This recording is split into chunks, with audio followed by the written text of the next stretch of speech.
We foresaw this cruel parting 1,000 years ago. Today is but a reminder of that bitter taste.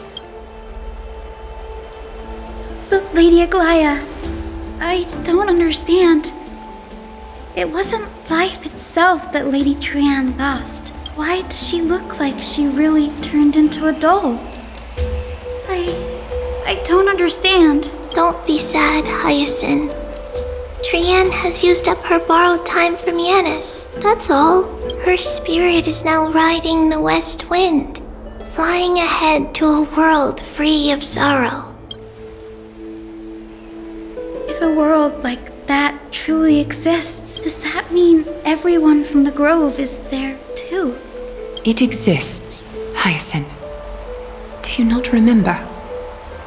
The prophecy that guides the Chrysos heirs is the voice of Kefili before it fell silent.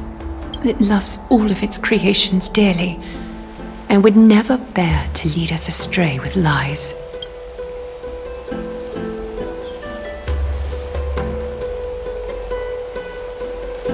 What about the Crimnoan veteran? How is he doing? The Twilight Courtyard has done all we can. Even so, we've only managed to keep him from breathing his last. I had to use the Sky Priest's techniques to help him to walk again. But if light ever disappears from Akama for good... No. Let's hope that never happens.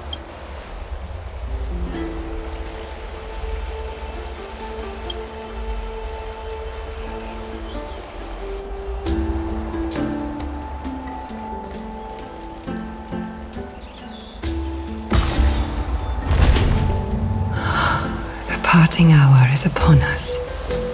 Yet the golden thread runs slack. The heroes have returned with their spoils.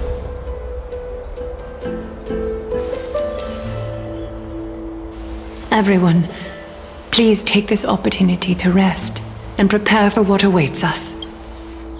You've returned and brought tidings of triumph. Truly a moment worthy of celebration. It's incredible to think that we returned Nikador's core flame not so long ago. It wouldn't be an exaggeration to say that you and your friend's arrival has melted the glaciers of history.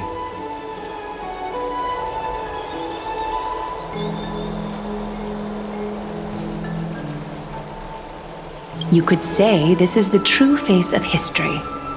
It slumbered for 1,000 years, only to awaken for this one moment. Alas, now is not the time for a study of history. I do not see a Naxa around. Was this under your instructions, Finan? Yes, it just seems much more efficient than letting you two go at it endlessly. A rash decision. After all, he still bears a core flame with him. I do concur with your assessment of efficiency, though. Now, let us table the issue concerning him for the moment. The more urgent matter is the core flame of Orynyx. The Chrysos heirs had initially crafted a plan regarding the order to return the core flames. For titans like Orynyx and Circes, who harbor no intentions of harming humanity, our strategy entailed assuming their divinity only at the very end. But this unforeseen turn of events has thrown everything into disarray. If we don't return the core flames to the vortex of Genesis, and we leave the Titan's divine positions vacant, we can't even begin to imagine the disaster that would follow. But the most pressing issue at hand is that we haven't found the Chrysos heir capable of bearing Orynyx's divinity. Finan, Castrus, Mighty, and Hyacinth. Treeby and I devoted a millennium scouring the world, only to find these few people. Only a chosen few possess the capacity to assume divinity. The elite among the Chrysos heirs. We would never hastily extend our invitation without first verifying their potential to bear such power. Yet we cannot compel anyone into divinity, as it would be no different from sentencing them to the gallows. Truly a dilemma. Yeah. How about letting her give it a try?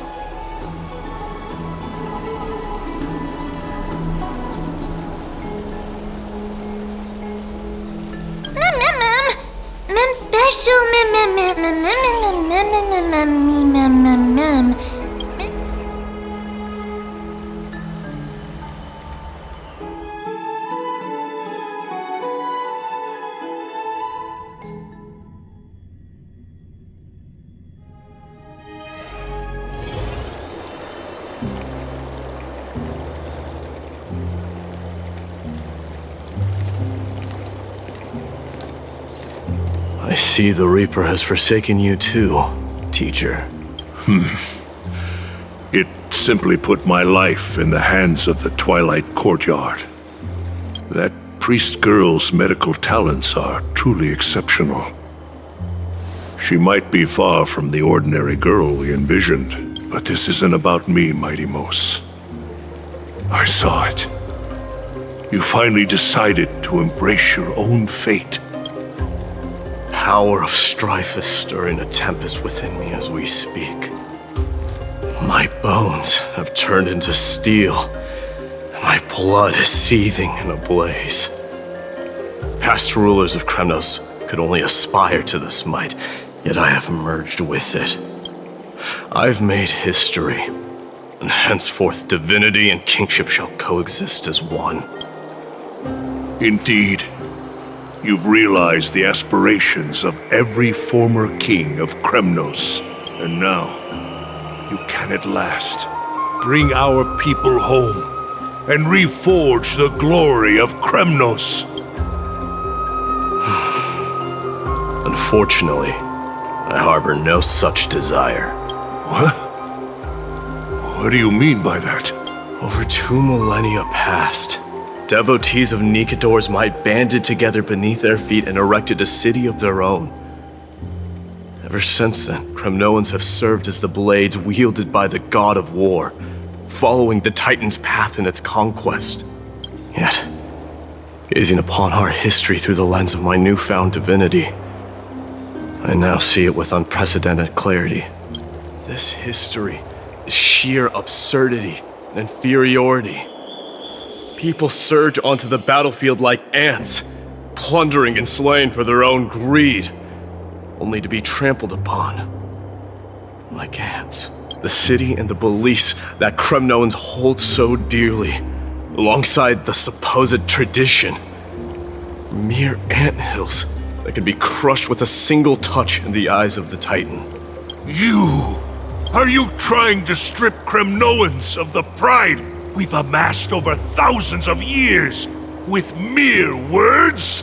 That pride holds little significance, Krataros. Now that I've assumed the divinity of strife, my next step will be to renounce the title of king. No! Convey my message to every Kremnoan. This is an order. Do not do this, Mighty Mos. I beg you. Our history commenced in the year 2506 of the Light Calendar, concluded in the year 4931. I, Mighty Mos, last king of Castrum Kremnos, son of Gorgo, do hereby proclaim the Kremnoan dynasty comes to an official close today. You have killed us. You have killed us all. No. I am granting you a new beginning. What is this? My mother's signet ring. It served as a symbol of kingship, and I now imbue it with a fresh significance. Take it, and rally those who have lost their identities. Convey the words of Mighty Mos, now ascended to divinity.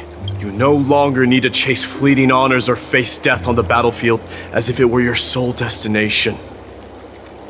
However, you must adapt to fit into the city you once observed with indifferent eyes. A cruel fate awaits Amphorius. No matter how illustrious a dynasty may seem, it crumbles to rubble and gravel before formidable foes. Yet, you shall tread the only path out, one that leads to a brand new world at its end. Why task me with being your messenger? Why not explain all this to them yourself? Because only humans can guide the path to be trodden by humans. It's not the lot of humans who crave the power of gods and spiral into madness for it, but humans who stand ready to raise their shields high to protect the lives behind them. I failed to save that child. That is irrelevant.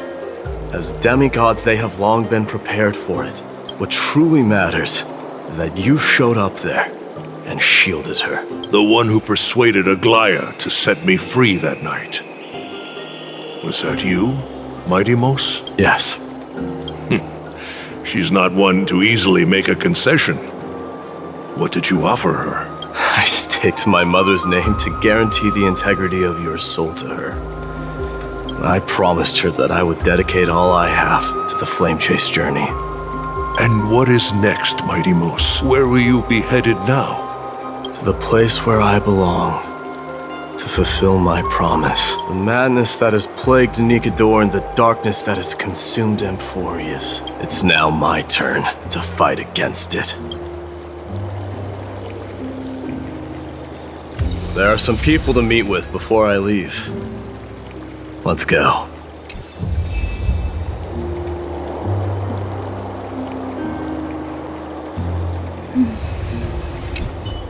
And what is next, Mighty Mos? Where will you be headed now?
You're here, Mighty Mos. It seems that you are prepared. Yes. You aided Akima through yet another trying ordeal, and my gratitude knows no bounds. Isn't that exactly what you wanted?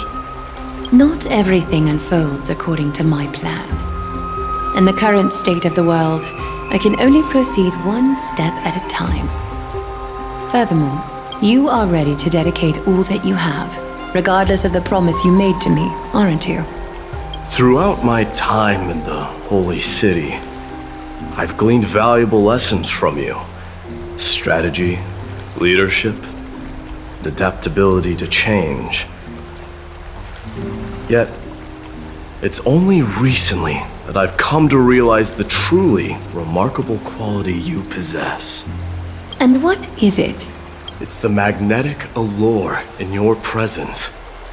It draws people to gather around you willingly. They strive not to disappoint you, not due to fear of repercussions, but out of sincere alignment with your ideals. That is precisely what every ruler of Castrum Kremnos has been missing. I am truly honored to hear that. And now, Mighty Mos, you have risen as the most powerful demigod in the world. How do you intend to wield this newfound power? I shall see Nikador's aborted mission through to completion, and become the strongest bulwark for Amphorius to defend against the Black Tide. I will secure enough time for the Flame Chase journey, until you manage to lead everyone to reach the miracle of Genesis. Mighty Mos, a new chapter awaits Amphorius. Yet, the one who guides the people to the destination need not be you and I. Huh. What did you see after assuming Nestia's divinity? Despite the passage of 1,000 years, every word of that prophecy remains as vivid as ever. You shall have your final bath in warm and radiant gold. Just as cryptic as all the other prophecies. What's the reason for the laughter? I was just thinking, if an ordinary person encountered these words, they would probably stay away from the baths for the rest of their life. But I cannot forgo the delightful experience a bath offers. So, I assume you also glimpsed yours, Mightymoose? One day, you shall die with a wound in your back. Well, that is a rather straightforward scenario. If I were to be terrified by drivel with no basis, I would not have attracted your gaze and joined the flame chase journey in the first place. You speak the truth. May you be destined for a powerful fate, and may we reunite in the promised new world. Farewell, Mighty.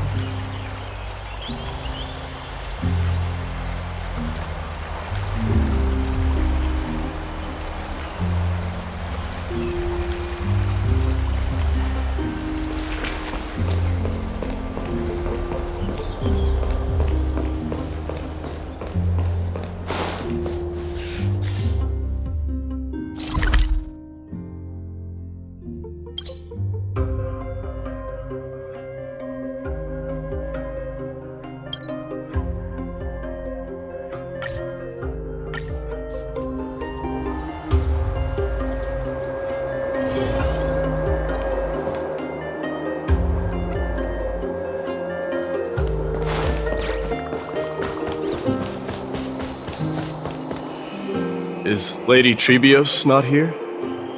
Lord Mighty! Hyacinth. So you are the physician Krateros spoke of. It's no wonder then that he was pulled back from the brink of death. You have my gratitude. I can take that as a compliment, right? I've heard about what happened at the Grove.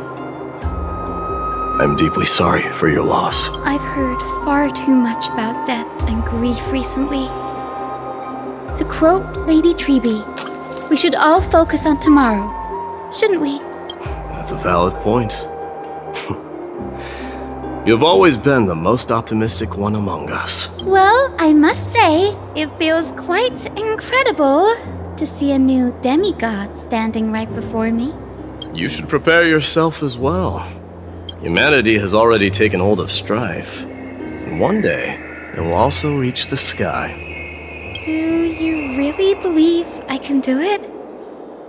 Even my ancestor, that hero of legends, couldn't conquer the core flame of Aquila. Given your good rapport with the demigods, you should know that the path to assuming divinity is never limited to swords and spears. You've always been so perceptive, Lord Mighty. Rest assured, if fate has truly selected me, I'll be ready. Right. You are here looking for Lady Treby and Lady Trina, no? They're not around at the moment. Is there a message you'd like me to pass on to them? No need. I've already bid farewell to Aglaya. Meeting with the Oracle is simply a matter of courtesy. You've bid farewell? I'm heading back to Castrum Kremnos to fight against the Black Tide. In all likelihood, I will never again return to Akama. Oh. On second thought, there is something that I'd like you to help me convey to them. I'm all ears, Lord Mighty. I'll make sure to convey every single word. Tell them that there is no longer a need to send scouts behind enemy lines. With a single message, the Lance of Fury will target anyone who dares oppose Akama.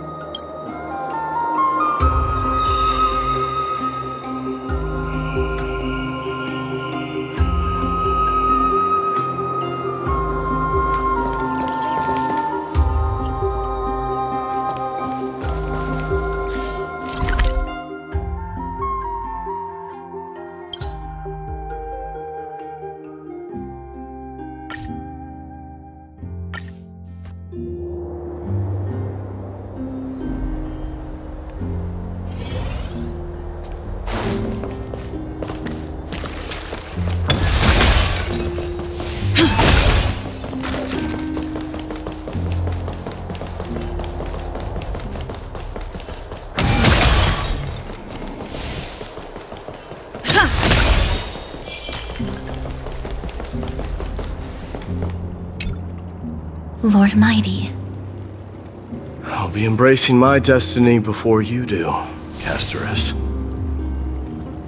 Can you feel Thanatos right now? I don't feel them at all, regrettably.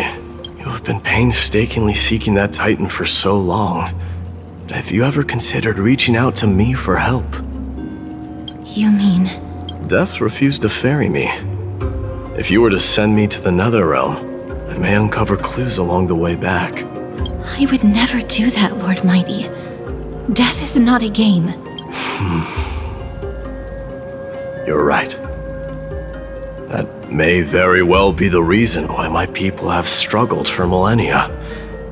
They underestimated the significance of death. So, are you returning home alone, Lord Mighty? Returning home, you say? Maybe. At this moment, Castrum Kremnos is not just my birthplace, but also my fated destination. Work harder, Castorus. Go and do what you have to do, so that the trials we have endured may have meaning. I will, Lord Mighty. May we reunite on the other side, where the warm west wind blows.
King of Kremnos, without the signet ring, but looking more like a king now. I'm no longer the king, Grand Craftsman. Matters not the title. Surpassed all former kings your achievements have. I will honor your trust and liberate the world from the clutches of fear.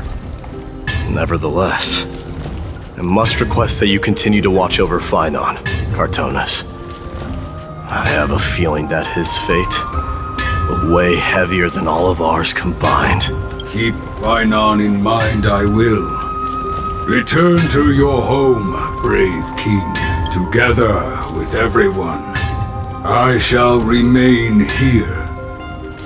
That thunder from Castrum Kremnos we wait to hear.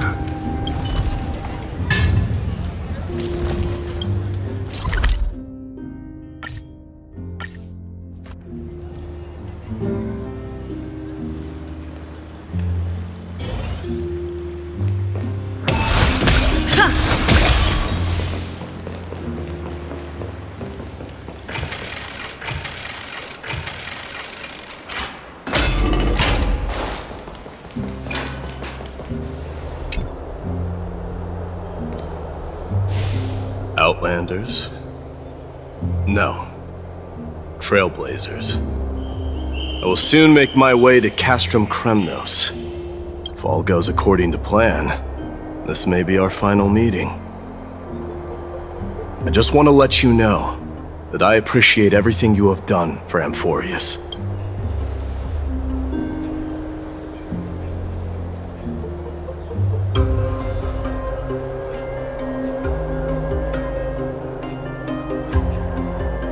That means a lot to me. May success accompany your trailblazing wherever it leads. How about you let me guess what's on your mind?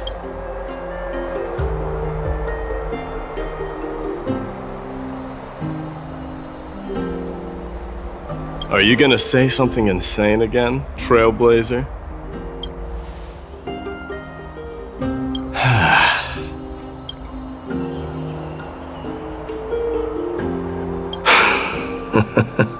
Now that I bear the divine within me, I can get the vague feeling that you have a great significance for the future of Amphorius.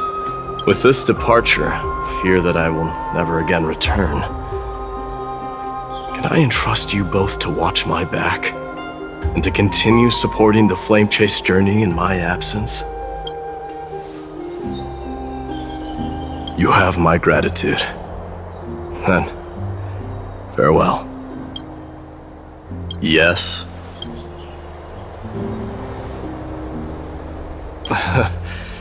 Sure, let's do it.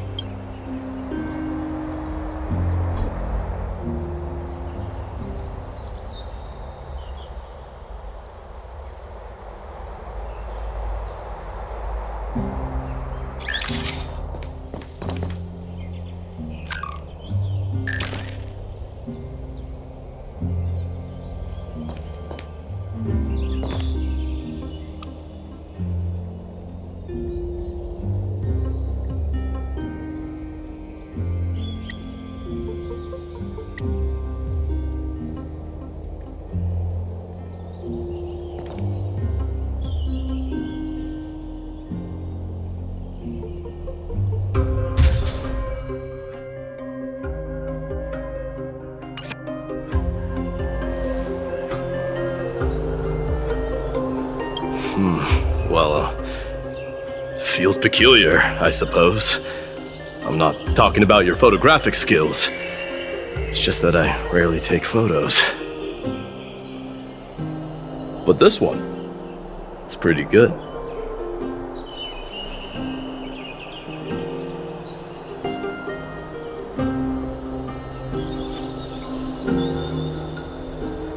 I wish the same for you during your time in Amphorius.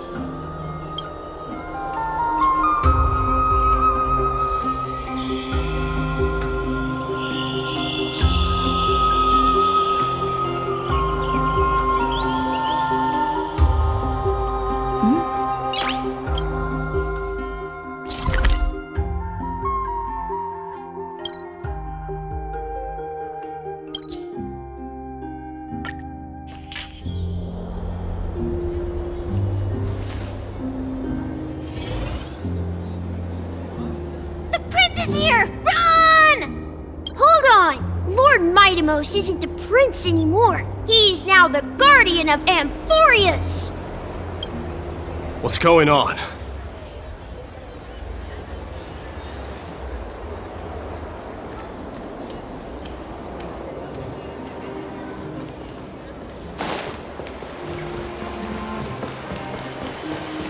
We salute the guardian of Amphorius!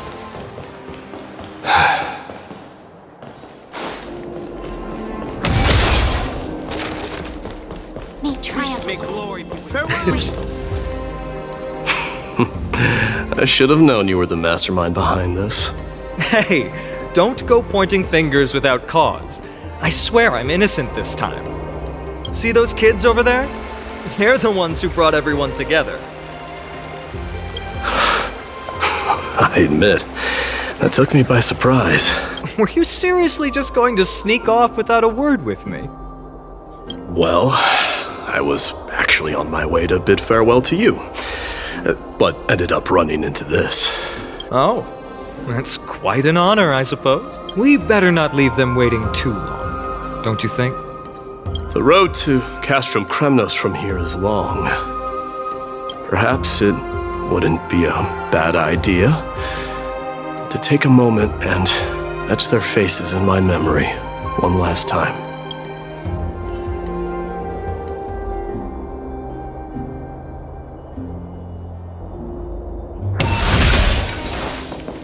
I think I see more than just the Kremnoans here. I'm thinking maybe it's about time the god of strife gets a new name. How about the god of solidarity or preservation? Dong Hung mentioned that one to me. All right. It's about time for us to part ways. Any final goodbyes you want to share? This might be your last chance.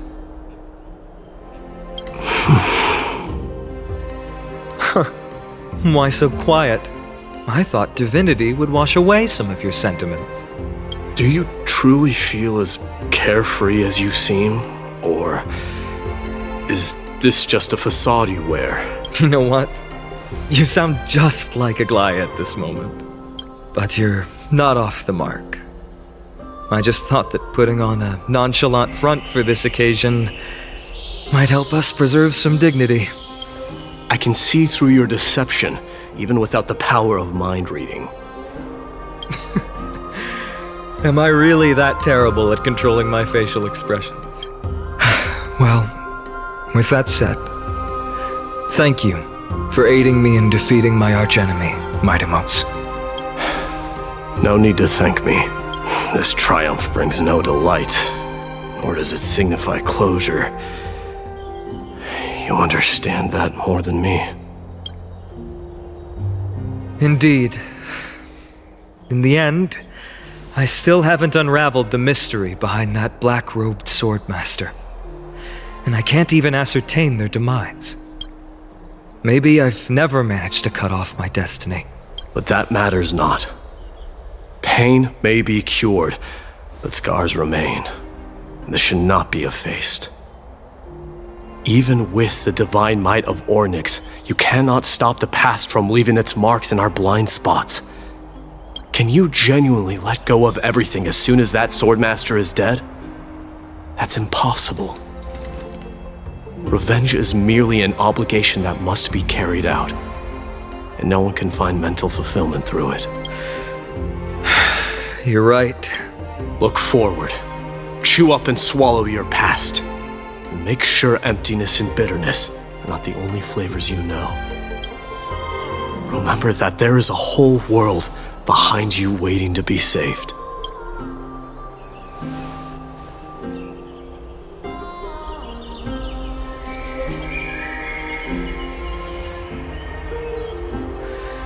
I will keep that in mind.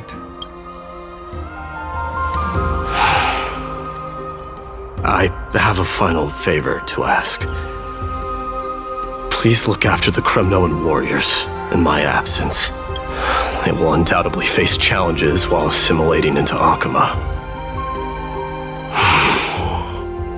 It is my sole regret that I cannot stand by them during this time. Do not worry. Leave it to me. And, while I'm at it, I'm going to find out if the Kremnoan language is really missing that many words.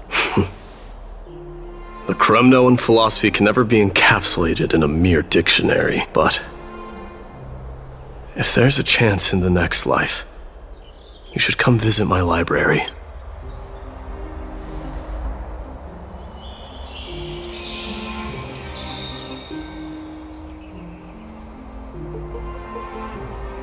I'll be on my way, Deliverer. Remember to stay alive till the final act. Yes. Same goes for you. Don't die too easily. May triumph always be yours, Mightimos.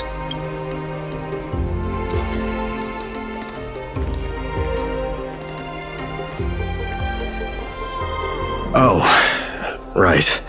One last question. Go ahead. You better not leave any regrets behind. Are you the one who told Cartonis about the signet ring? Well...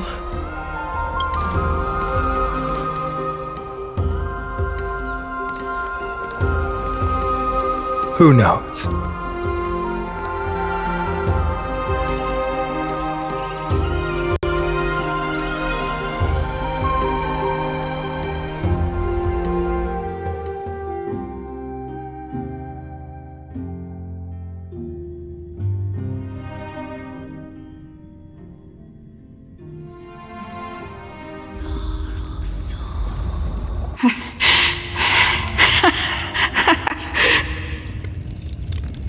Get up, my son.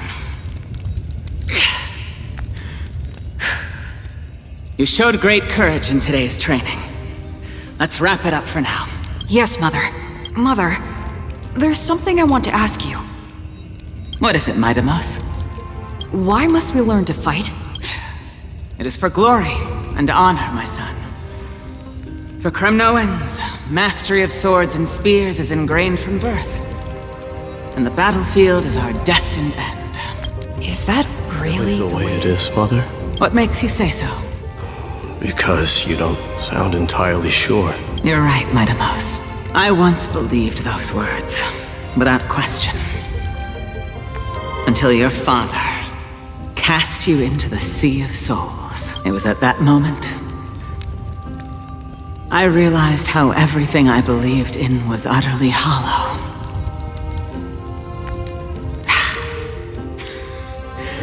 Perhaps the spirit of Kremnos had once existed. But as greed bloomed in the hearts of humanity over the years, such spirit had long faded alongside our glory. I no longer put my faith in any oath or doctrine. Now I have just one role, that of your mother, Midamos. Your guardian. That dream always ends there. The journey back to Castrum Kremnos is proving to be longer than expected. Kratoros said that shortly after my fall into the sea, my mother challenged my father to a duel. Yet each night she would show up, waiting by the flickering firelight. I always anticipated the sequel to that dream, believing she had more words of wisdom or guidance to offer. But now, I think I finally come to understand. That is all she wished to tell me. And now, I too am left with but one role.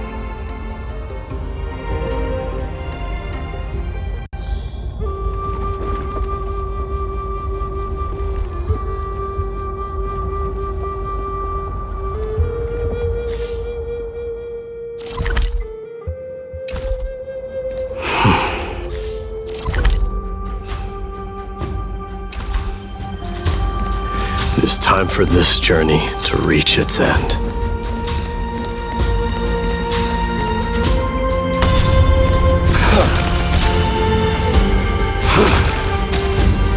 Look! Midamos is back!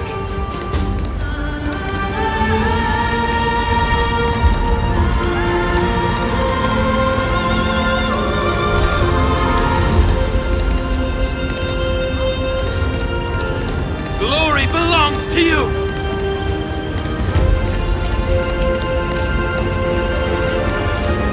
We've got fresh pomegranate juice. Want to try some? Welcome back! Submit, Your Highness. Welcome back!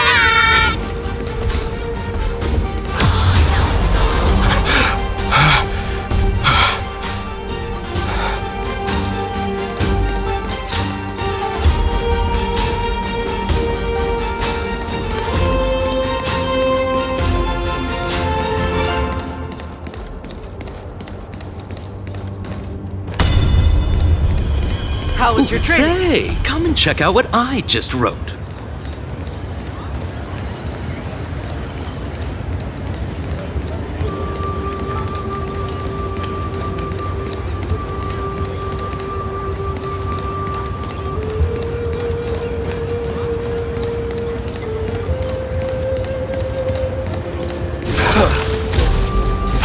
How was your training? You're looking well. Midamos! Did you just come back from training? To defend you.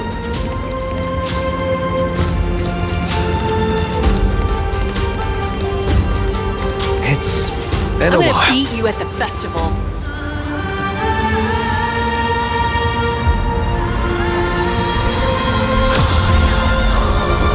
Welcome home, Midamos. Have you found something deserving?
wind of Akama.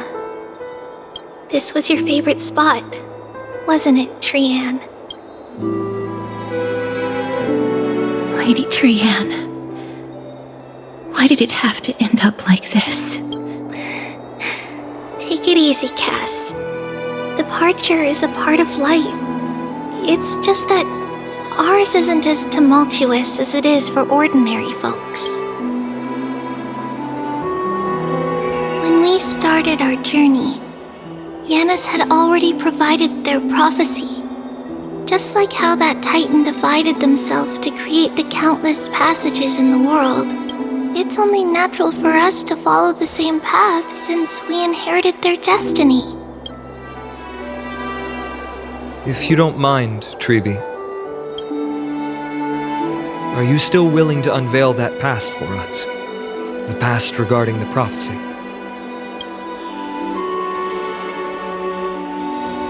What do you seek to learn, Snowy?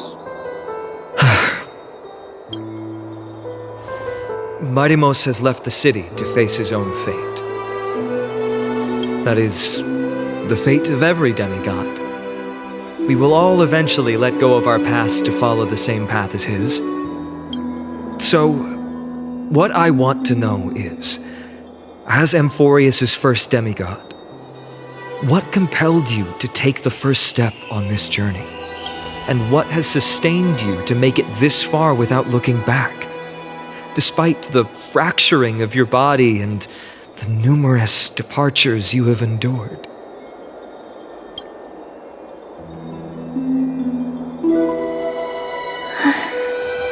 All right.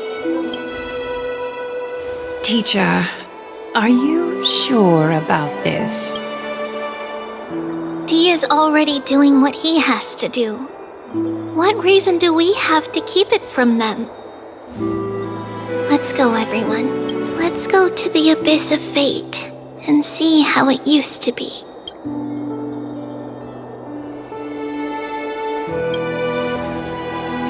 That's great. Thank you. Trinan, would you mind? Treeby, are you not coming with us? I want to stay here with Trian for a bit longer. I see. We'll be off then. Since you have made your decision, then let's proceed as you wish. See you later, teacher. Cass, are you not going with them? No. I'd prefer to remain here to accompany Lady Trian. She hated being alone. What's this? A little gift that I had hoped to deliver to her personally. Though fate had other plans. Oh. So you saw us arguing that day? Yes. I figured Lady Trian would like it a lot, so I bought it. I see. Cass. You know, I recognized it immediately that day. It truly is an authentic piece from Yanisopolis. Then why? It's just that Trian had forgotten far more things than I. For example, she forgot that this glass object meant something unfortunate according to the traditions of our homeland. I'm sorry, Lady Treeby. Should I? No need to apologize, Cass. At that time, I simply didn't want her to be trapped by our past, especially considering how much time had passed since we left home. But now, it might just be the perfect gift for Trian. All shall bid farewell to one, and that person alone will witness the miracle. While you and I have long accepted this absurd fate, they remain fresh and inexperienced. Teacher, don't let the weight of that cruel prophecy crush their spines. But it would be even more cruel if we allow them to ignorantly fall before the gates of the new world. They will eventually need to know the truth. We just need the right opportunity. This, to me, feels like the right opportunity.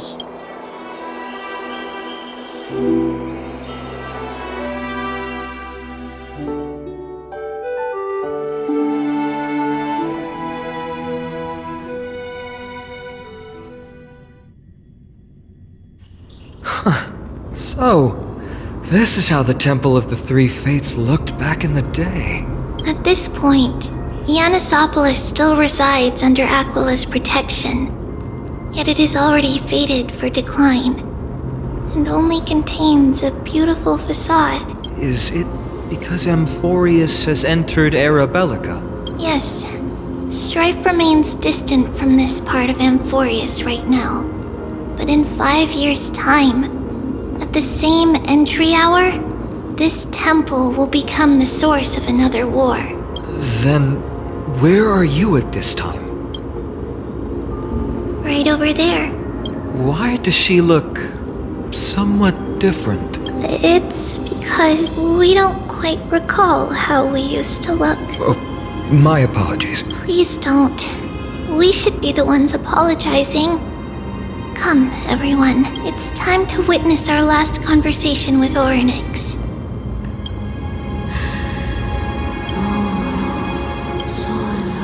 You're here, Orynyx.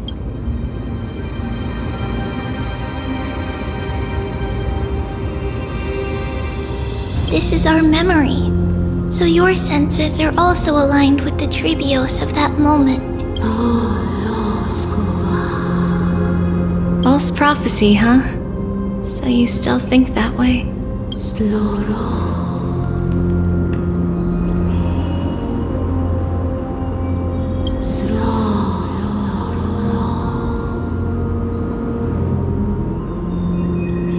But the black tide has already arrived, and Yanis remains in slumber. If even the god of passages, known for guiding mortals, cannot resist this catastrophe, then what can we do against the incoming destruction?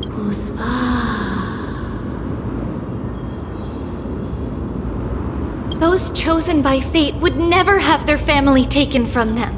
And how can I alone remain safe and secure while watching the entire world crumble before my eyes? This might be our last conversation, Orynyx.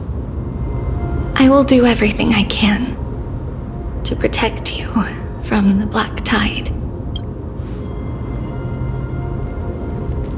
The family she just mentioned. It's our mother.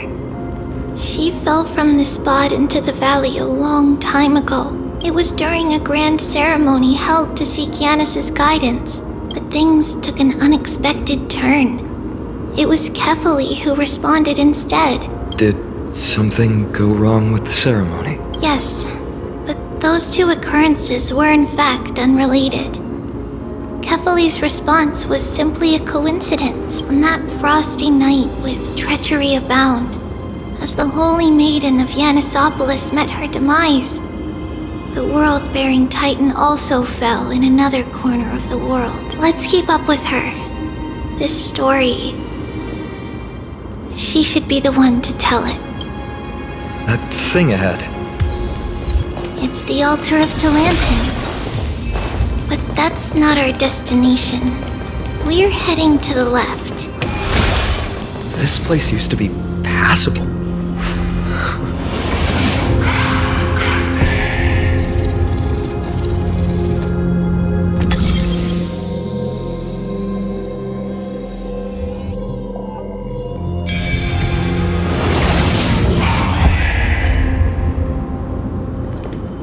So that's how it works.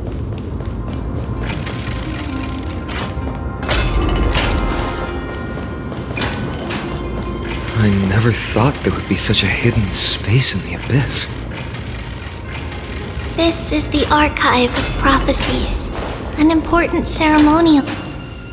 Is this Yanis's maze that Trinon used for divination in the past? Not only that, it also serves as a lock. Our childhood abode lies sealed within. This is the largest puzzle I've ever laid eyes on. And it even acts as a door lock. Should have expected something like this in the homeland of puzzles, I suppose. So, how are we going to solve it? Just follow the designated path and let the stone ball fall into the pool twice. Seems pretty straightforward.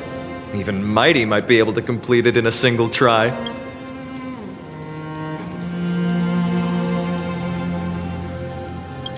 That's not talking smack. It's clearly a compliment.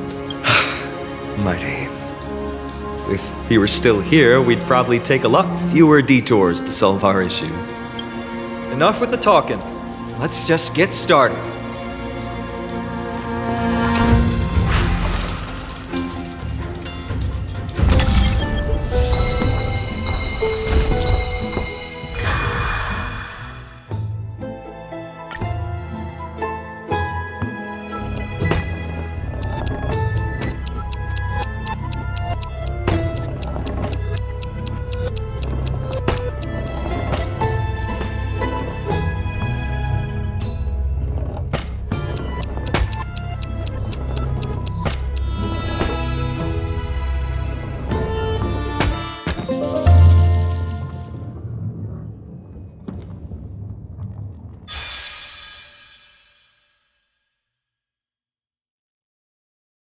Impressive.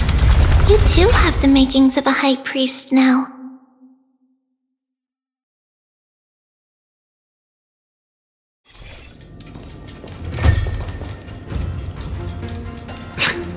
Getting that stone ball to the endpoint looks pretty tough.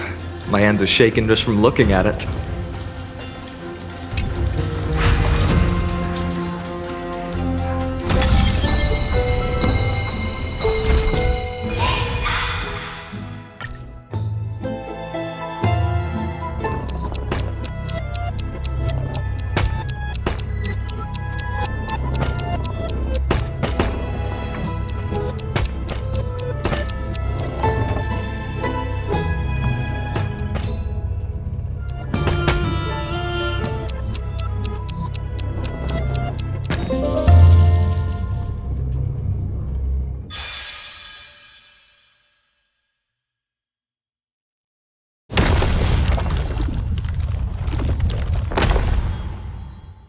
The secret door is open.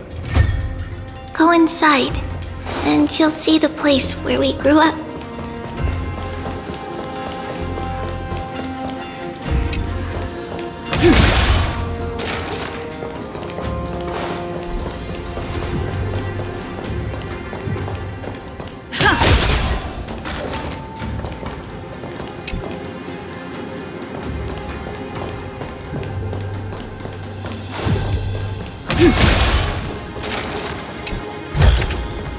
Is that all?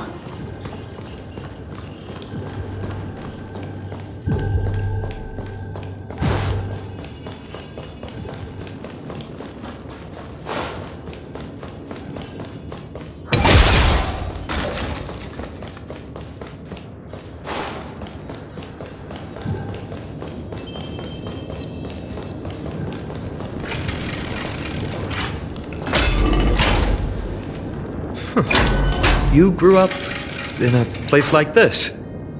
By the time we were born, the role of the Holy Maiden had already diminished to a mere title.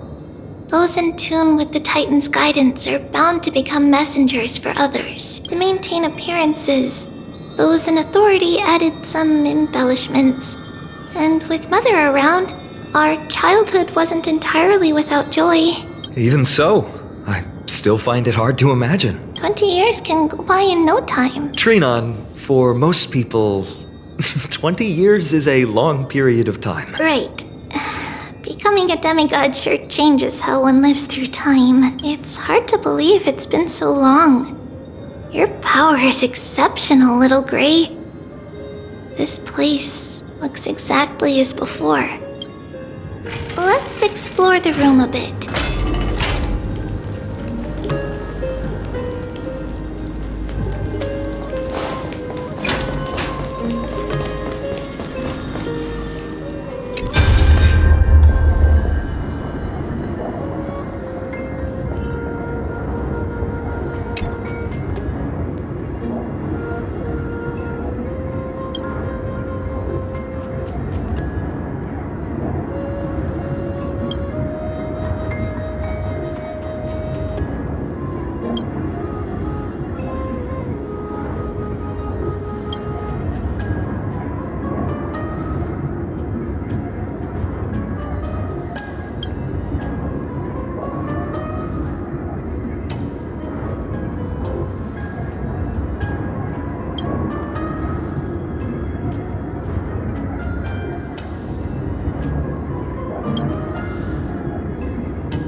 so many boxes here. These should be our belongings. What's this? A red glass fragment? We were still very young the first time we saw it. Mother came back with a beautiful glass piece, but her face was streaked with tears. She simply placed it on the table. It looked so sparkly that we couldn't resist playing with it, but we ended up breaking it by accident.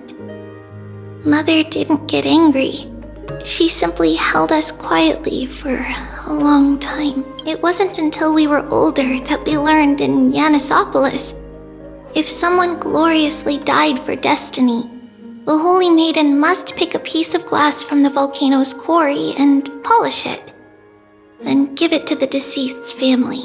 On the day Mother returned with the glass, her friend lost his life on the battlefield. Since he had no family left, Mother had to keep it herself. Later, on the eve of the ritual, Mother also gave us a beautiful piece of glass. Let's move on to the bedroom.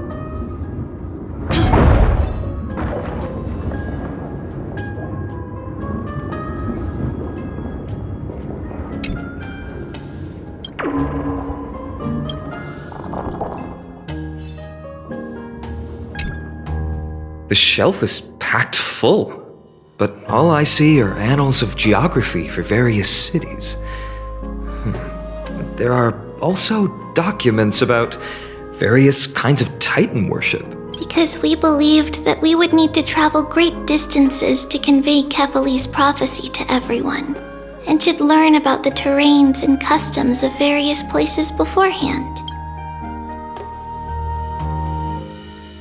Back then, our memories were still sharp. 10 years was enough for us to memorize all these. Mother left us these scrolls too. When we were young, she would read them to us as bedtime stories. Her stories were so engaging that we could vividly imagine all of Amphorius in our dreams. Unfortunately, only after Mother was gone did we realize that what was written in the scrolls was far from engaging.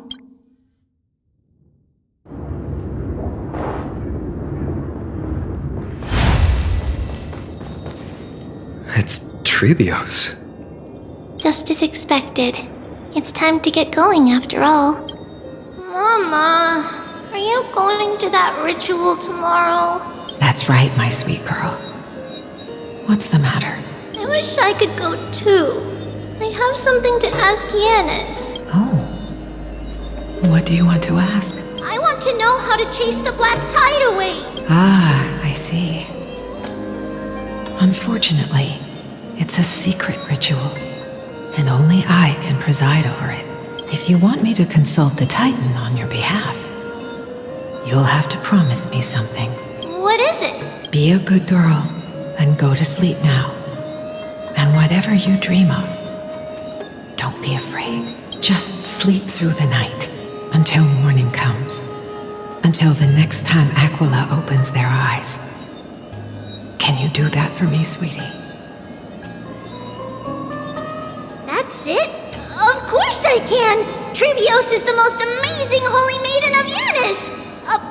Well, little Holy Maiden.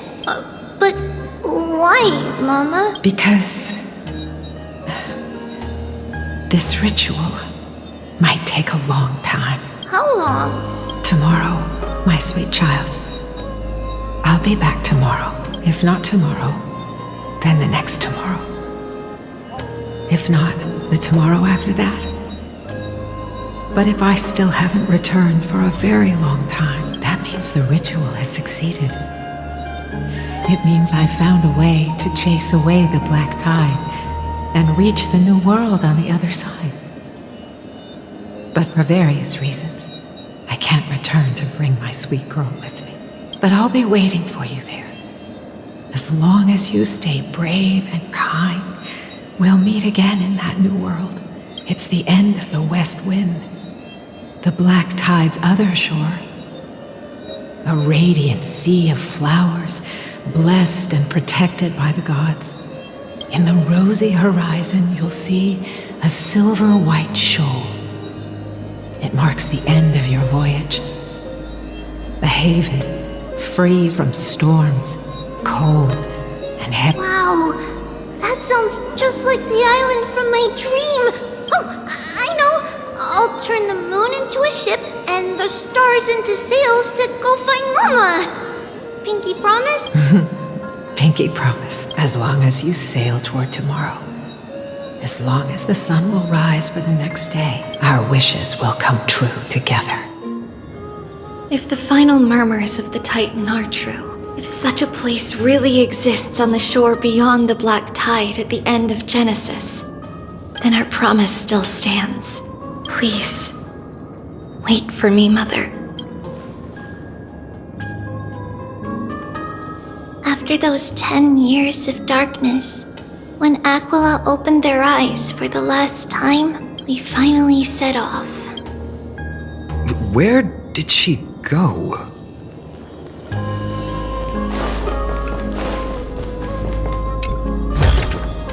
Looks good. This way. Now, we'll go through this shelf. But how? With Yanis's power?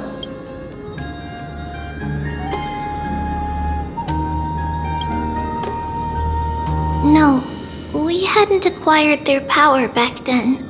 So this obstacle, it was simply a mirage? Yes, the answer is right on the shelf. Go ahead and give it a try.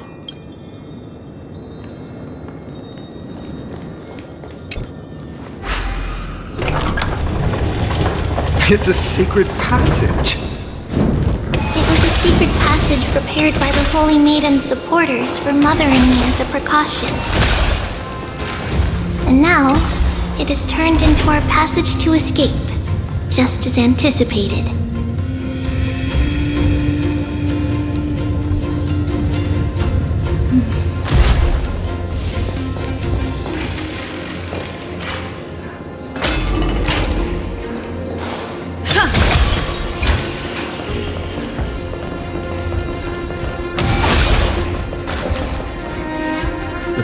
The temple was in quite a state.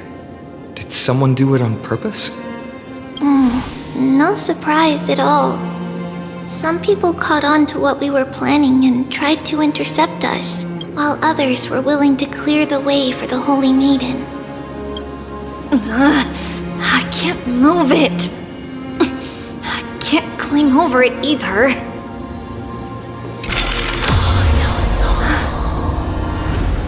Time Titan? Is that you? Someone will help me.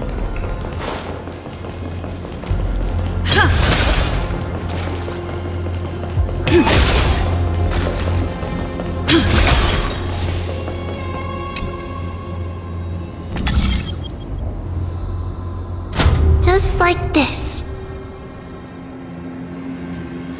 Regardless of our actions, the past will remain unchanged. It was someone else who helped Trebios in the actual events of history. We don't remember the details. As for why memory recreated the past to be like this, it must be because it's closer to the answer within our heart. The passage is now cleared.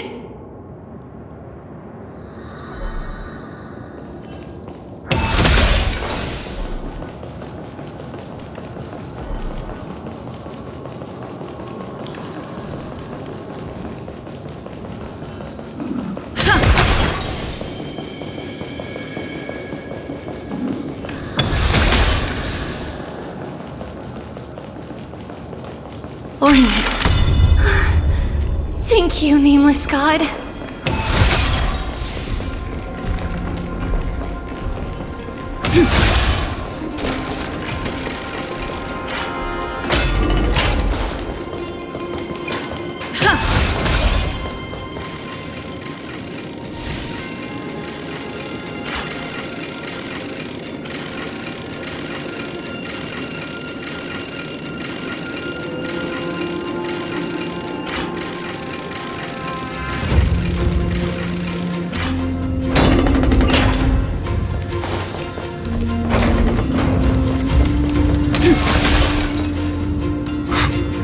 Oh, it looked truly magnificent back then. Relax. Take it easy. All these people, they're just civilians, not enemies, correct? Mostly, but it might not be the case later on.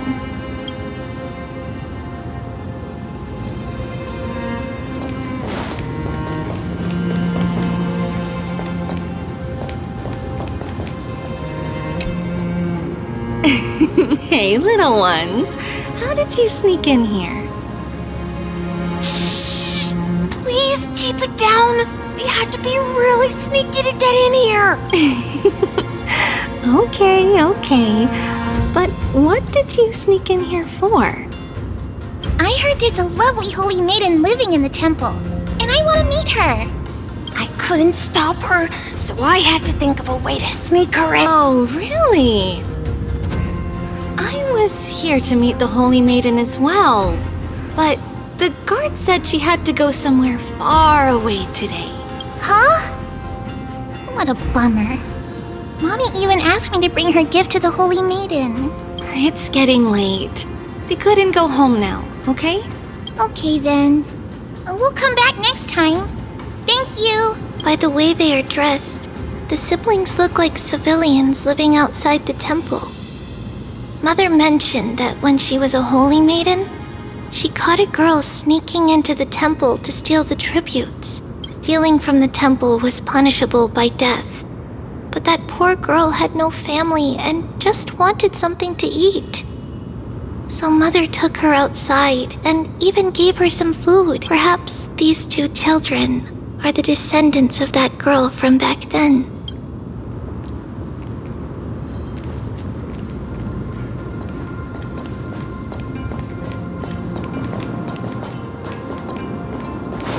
Ah, Lady Maiden.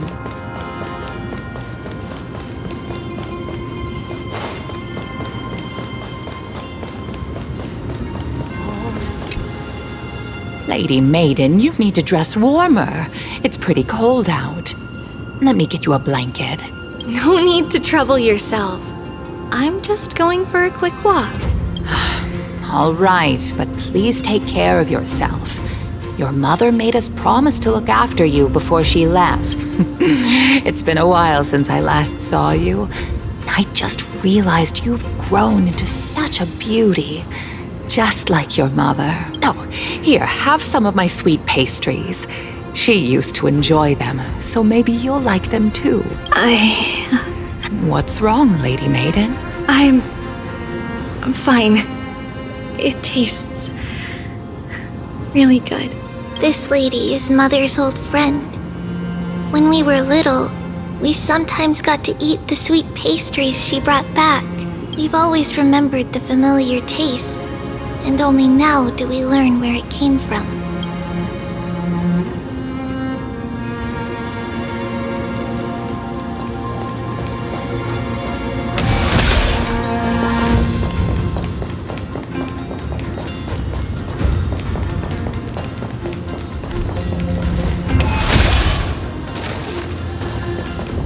So this is Yanniple? Apologies, Lady Maiden, but the Yanis vault is under maintenance today. Perfect. That way, no one will disturb me while I'm talking to Mother. All right then. May Yanis guide your path.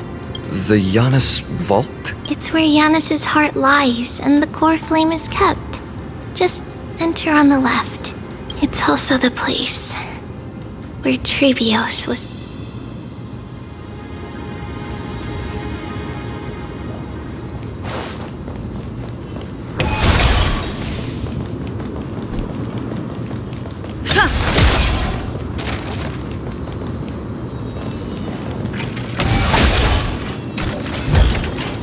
Is that all? Trebios. What does that name actually mean? The one with 3 lives. Mother believed our birth was blessed by the 3 titans of fate. She named us thus to express her gratitude. looking at how things have unfolded, fate might have had a role in it.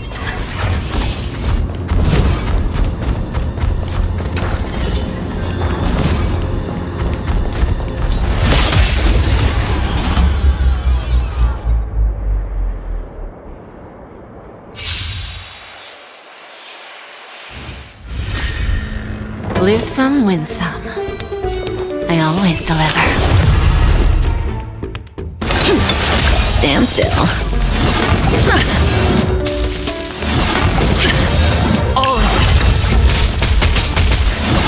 No dirty tricks, alright? Say bye to breathing. Where there's a will, there's a... Relax. Time for a lesson. Watch your head.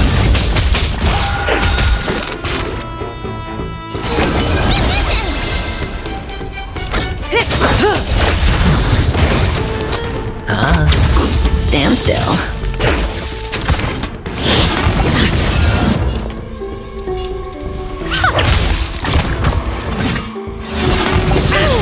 May as well kill them all. Bending the rules. Relax. Oh. Hedge your bets.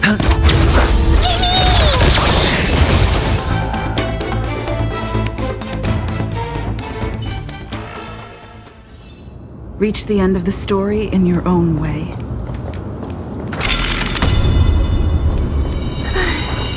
Finally! Deanna's vault is right ahead.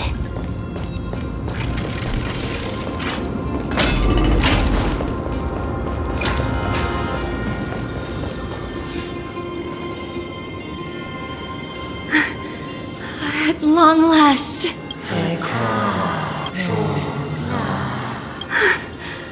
I knew there was some sanity left in you, Yanis. Just as I thought, you too have been confined.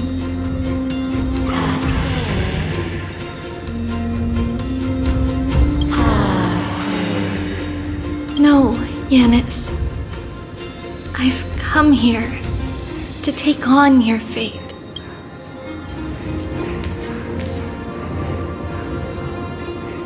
By the blood of the Lamb and the strength of my blade-wielding right hand,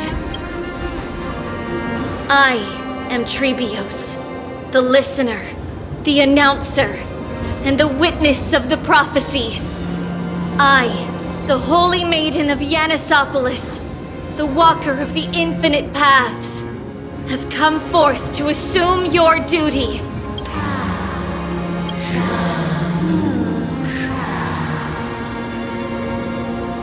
Just as I wished.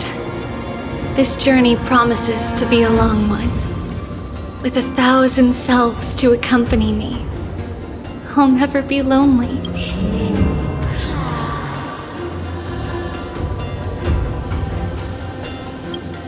No matter.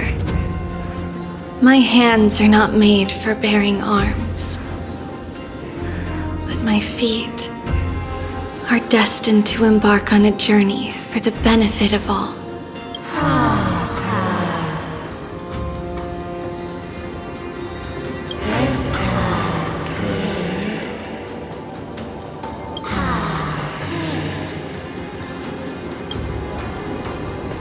Without a doubt, Titan.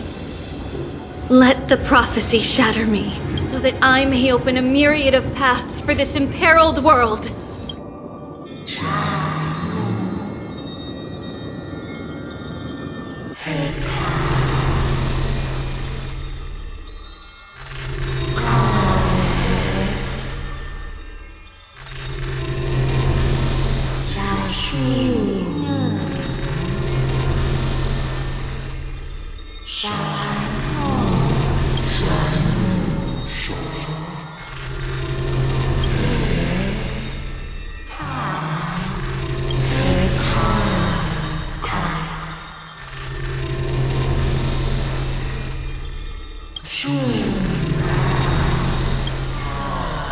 I understand, Yanis.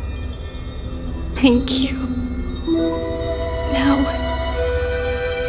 May you rest well. Mother, did you see that? I have assumed my duty. We will step over the gods' corpses, and thus we shall sweep apart Amphorius' pitch dark. May we may the world follow the myriad paths trodden and reunite at the end of the west wind, where flowers bloom in spring. Mother, I shall see you tomorrow. Who dares lay hands on the core flame? Drop your weapon and surrender at once! I knew this would come. It's opening up! Move aside and get ready! The Holy Maiden? Looks good.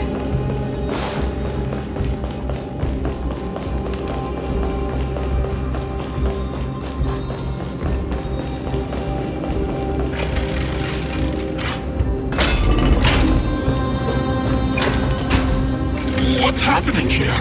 Lady Maiden, where's the thief who stole the core flame? Look at what she's holding, you buffoon! She is the thief! Take your positions and ready your arms! We're taking back the core flame! Bring it on! What? Come forth, loyal guards. At least do it properly. Pierce me in the chest. What are you scheming? This is your last chance. If anyone wants to earn a promotion and rise through the ranks, I'm right here. You all know who I am. Go ahead, however. If there's still any loyalty within you, step aside for the Holy Maiden. Otherwise, by the decree of the Holy City's Codex, anyone who dares to harm the Holy Maiden shall face execution! Captain, what should we do? Do it. Kill her! If any of you want to get rich, then come with me. Take this traitor's head and wealth will be ours! We can't just stand by and do nothing. Let's move, partner.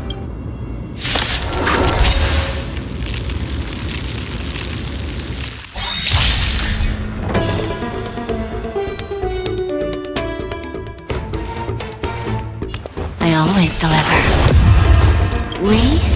There's no backing out now, for me or you. The dice have been bust. Or maybe I'll take it all. Good times, never time to say bye. Boom. Who's the little backstabber? Sure, I'll play along. Relax.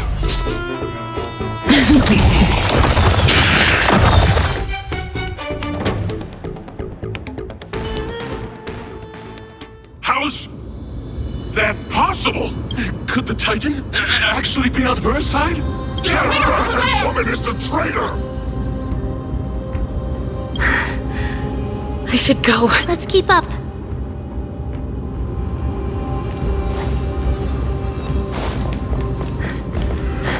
The path is opening up for me. Oh, Yanis, protect me.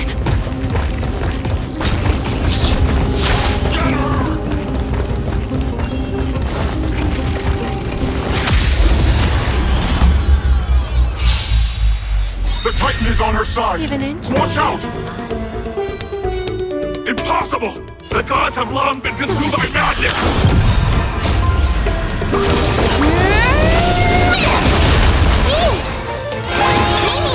May as well kill them all. Stand still. I hit the mark.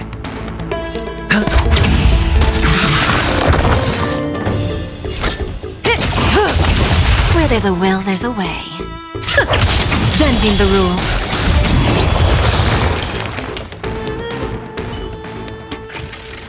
Reach the end of the story in your own way.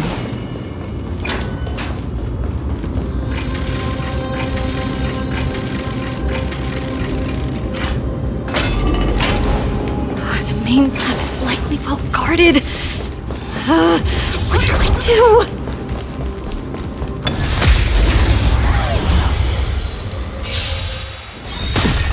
do? Lose some, win some.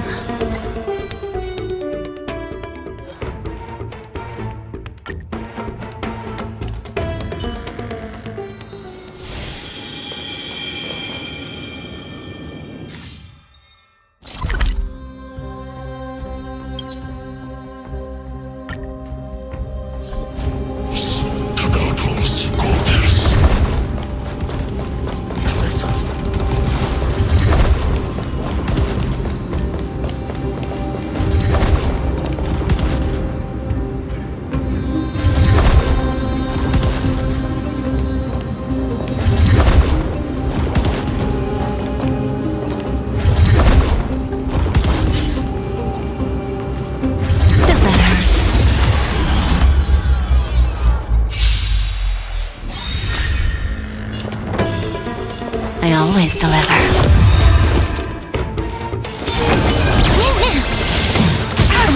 We? There's no backing out now. For me or you. Good times. Time to say bye. Boom. Self-inflicted misery. Say bye to breathing.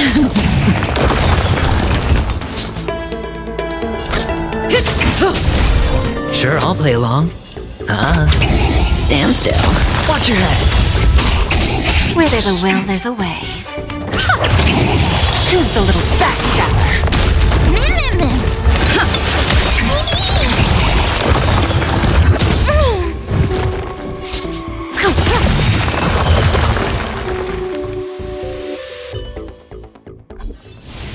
The human body is beautiful in its fragility.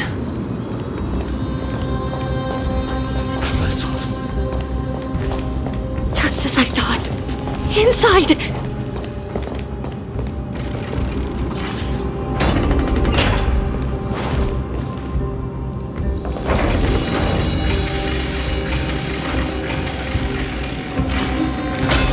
There are guards here too. Don't alert them.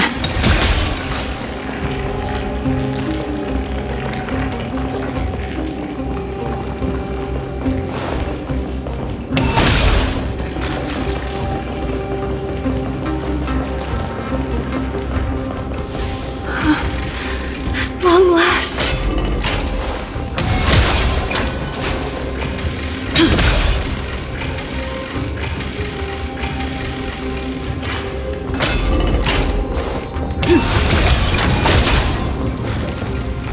A creature of the Holy City guards, but I'm already so close. This should be the last fight.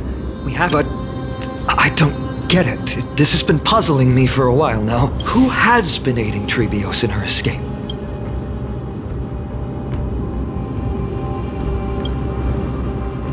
While history might be blurred by memories, seeing how the whole city is hunting her down, she clearly had no allies. If she pulled it off alone, were we too involved in this process?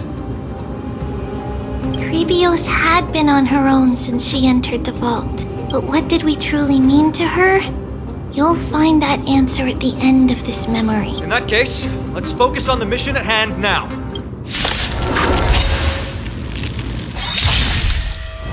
Just a graze. Look, a VIP. Don't let me down.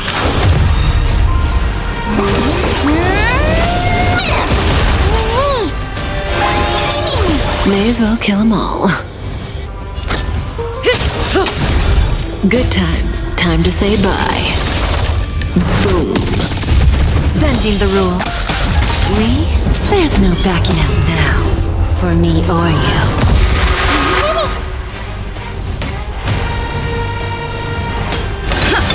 Stand still. All right. Hedge your bets.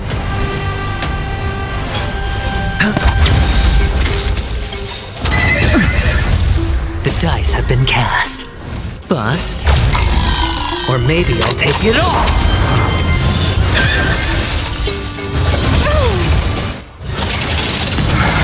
Say bye to breathing. Who's the little backstabber? Watch your head! Relax. Sure, I'll play along. It's on me.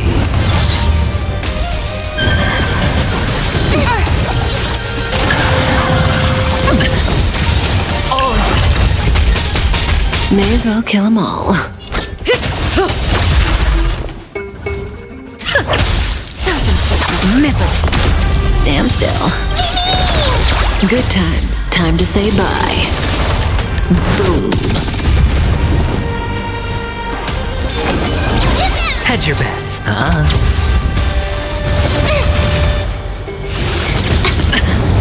Watch your head.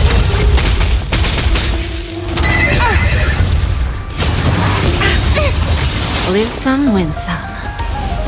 Don't let me down.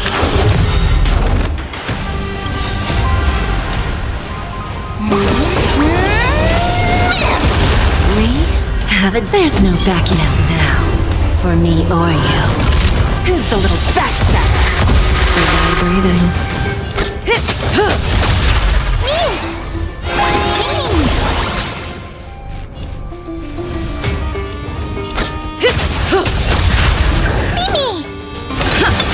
Relax.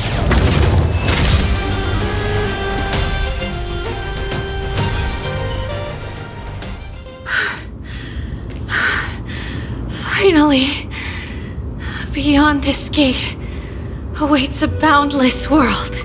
This is where my journey begins. God of Passages, can you see me? I will complete the path that you started. No response after all. Yanis, may you have a good dream. I can't stay here much longer. It's time to leave. Well, looks like this is the end of the memory. Not yet. The question that has been puzzling you. She's about to reveal the answer. But nothing happened. What was making her or you hesitate at this moment? If she had known this flame chase journey would proceed as the Titan foretold, bringing about great suffering and fatalities, including her own, would she still have chosen to walk through the gate and start her journey? I think the answer is already within you. And you've made your own decision. What? You can hear us? Not really. She can neither see nor hear us. Yet she knew that one day, someone would return to unveil this dust-covered memory. We can never know for sure who helped us back then. But that kindness was forever engraved in our hearts, motivating us to move forward. Time has modified this memory into a special letter, so that we do not forget our original intent. It's a letter written by Trebios of the past and sent to her future self. In this memory, it is Trebios of the future who overcomes all difficulties for her and sends her on a long journey toward the tomorrow where we are. Yes, you'll remember it all. And then find your way back to the gate where everything began. Here, I will set sail toward the distant horizon. Here, you have traveled far on your way home. Such is the maxim that unveils Trebios' fate. You shall shatter into 1,000 fragments and wither on the soil of foreign lands. So, if you ever feel lost, return to this place. I'll keep this memory here for you. Or for me, to embrace it again. Worry not. The loss is something we've grown used to. Our resolve and our pledge are what each one of us has never failed to remember. Losses are a constant on the flame chase journey, among which the hot blood of the sacrificial lamb will not be spilled. The libations poured are guaranteed to bear fruit, just as my blade-wielding right hand is not a hollow formality. Surmount the myriad passages of Yanis, and we will once again ride the west wind and let the wings carry us far away. So, this is your answer? That's right. In the name of the three fates, I stand by my answer with no regrets. Now, with or without the god's blessing, I run towards the world's agony. If I can truly pierce through the utter darkness, we will meet again at the end of the west wind, where flowers bloom in spring.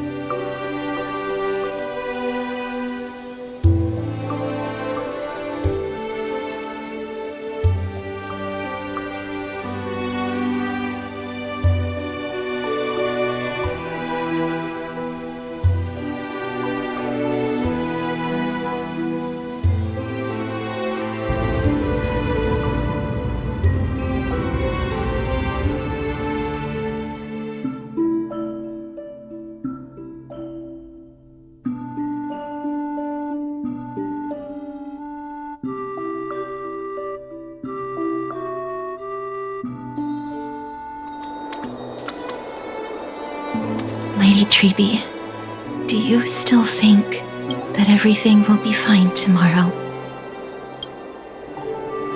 Yeah, that's what Trianne would say as well. With all due respect, Lady Treby, you know perfectly well that see you tomorrow is nothing but a white lie. I hope your toughness is not a mask hiding a lonely heart.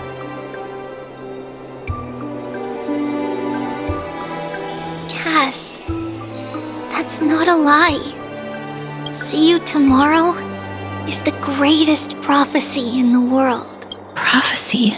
Listen, in every corner of this land, every heartbeat carries a prayer for that prophecy to come true. It may be that only a few heroes will bring tomorrow to the new world, but the prophecy of leading everyone to tomorrow belongs to all in Amphorius. But not everyone has the chance to see tomorrow. How can such words be called a prophecy? Because people believe it will come true, and they are trying hard to hold on to that belief.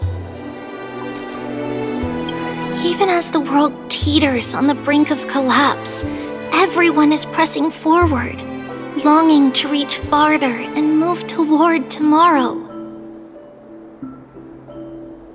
And that is why a holy maiden exists to lead the world toward tomorrow, and why Yanisopolis' prophecy unfolds as passages.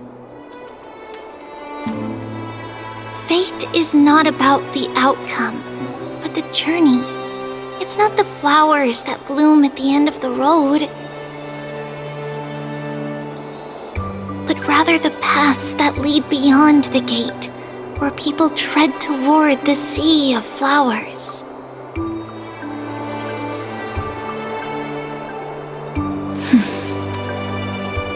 So, Cass, if anything is troubling you, just set it aside for tomorrow. There's no difference between demigods and mortals. The troubles we encounter can only be resolved by our future selves.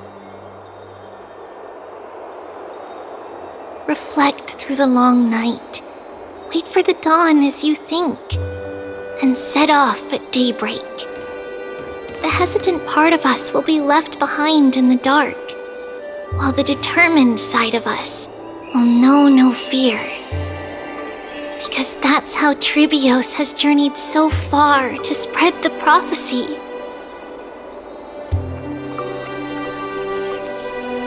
Beckoning the morning sun and the tomorrow it promises to bring.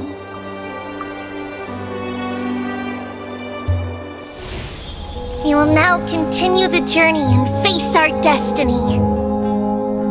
We will step over the gods' corpses and wander among humanity, and thus we shall sweep apart Amphorius' pitch-dark fog. And at the end, all will reach that silver-white shoal, that end of the journey, that new world and new tomorrow. It is a haven free from storms, cold, and heavy rains. No sorrow can linger there. We've made a promise to meet again at the end of the west wind, where flowers bloom in spring. See you tomorrow, Trian.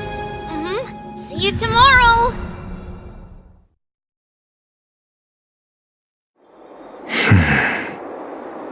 Child of humanity, surely you are not waiting for the arrival of night. Nights do not fall upon Akama. That's why it's futile for you to wait here. Honestly, I didn't expect the renowned Reason Titan to behave like this. And that's all thanks to you. If your soul weren't as prickly as a hedgehog, I wouldn't have to act this way. If you were more accommodating, you wouldn't be opposing me all the time, and I could teach you more freely instead. It was you who insisted on implanting the core flame in me. Forget it. Cut the sarcasm and just say what you need to say. Fine, fine. All I want is to remind you there's not much left in your soul. If you don't do something soon, I will have to take over this body. If I'm not worried, why should you be? I know what you're planning. You just want my help answering the question, what exactly are we? Correct? It's good that you remember. Thus, equivalent exchange. It's only fair. Then rest easy. The answer will soon be revealed, and you'll have to return my body shortly. Is that true? Certainly. I initially thought this extremely frail state would hinder me from getting my body back. But I didn't expect the answer to be right within it. That saved me a lot of trouble. I don't even need the black-robed swordmaster's ceremonial blade. That's certainly worth celebrating. Regrettably, I can't carry out the upcoming experiment alone. The girl who's walking with death, is she fully prepared? Be patient, Titan. If we're always so guarded, how can death reach us easily? Unfortunately, on behalf of Okima, I must ask you to slow your pace. I forgot about you. My apologies. A child's words are always carefree. I'll just dismiss these words as nonsense from a cheeky child. Come now, conceited performer. It's time to address your relationship with that Titan. What if I refuse? Provocation will only tip Talantan's scales further toward your demise. There's no need to go to such lengths. Oh, monster neither human nor divine. Don't forget that you won't dare kill me. If you snuff out the core flame of reason, what else can you use to stand against the council? Do you two mind if I cut in? I warned you. Do not interrupt me. I just have been meaning to ask. Does death really matter to you? What do you mean? What I mean is, before I implanted the core flame into your heart, you were already a silent, cold corpse.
And so, this long day passed for Akama. Some people arrived, and some left forever.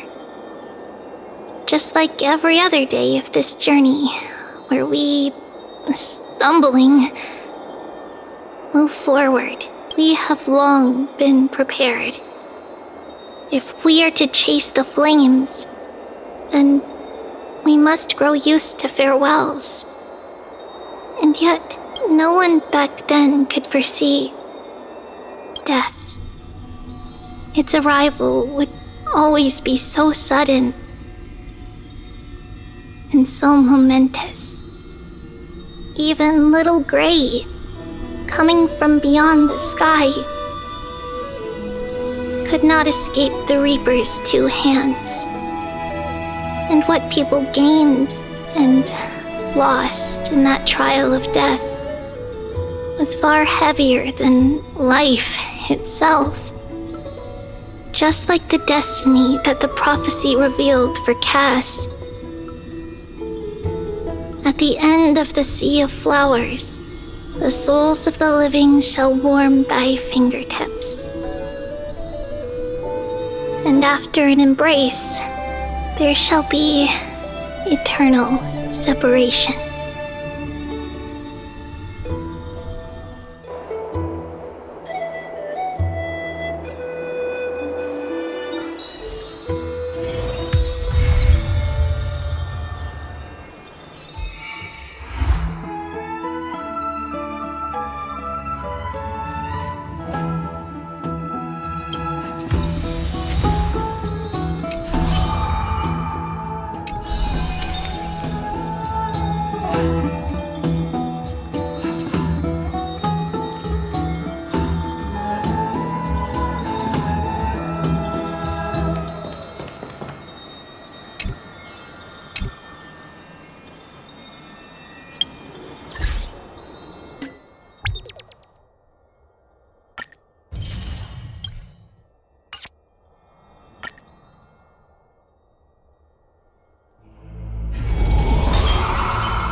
This person's name was seldom mentioned by others.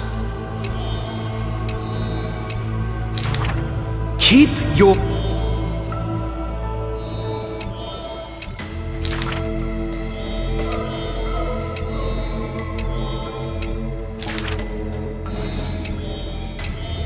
Faced miracles, magic tricks are the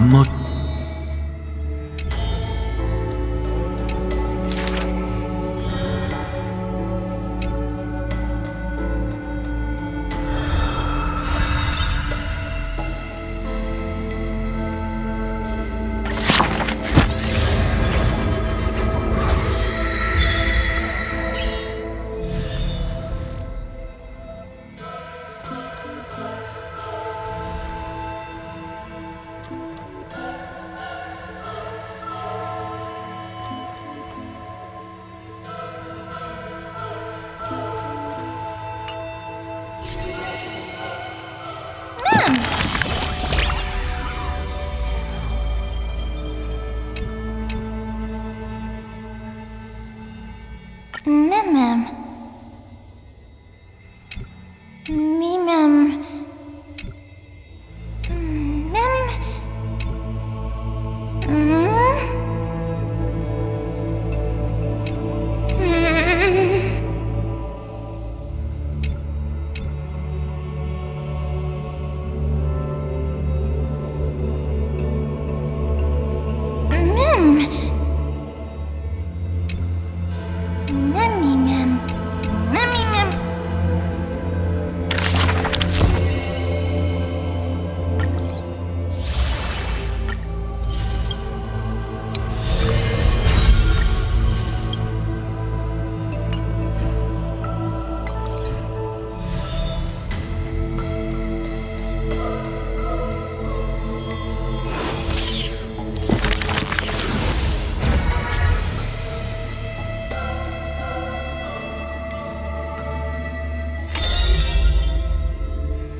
Lady Aglaya. The creation of love. If you wish to embrace,